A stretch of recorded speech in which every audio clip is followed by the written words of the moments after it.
ଏବଂ ଆଜିର ଥିମ୍ ହେଉଛି ଯେ ଆୱାର ରାଇଟ୍ସ ଆୱାର ଫ୍ୟୁଚର। ତ ଏଥିଲାଗି ମୁଇଁ ସ୍ମୃତି ବଢ଼େଇକି ଅମୂଲ୍ୟ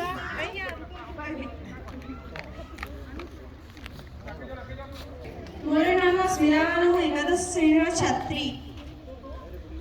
आज मानव अधिकार दिवस उपलक्षे मत किसी कहबार सुजोग मिली मुझे अत्यंत धन्य मन करुछि।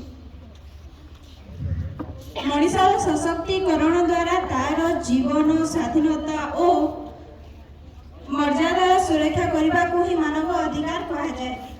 1215 जून मास 15 तारीख 1215 जून मास 15 तारीख रे इंग्लैंड राजा द्वितीय जॉन को स्वाक्षरित मैग्ना कार्टा मानव अधिकार प्रथम लिखित स्वीकृति मानदंड रूपे विवेचित हुए।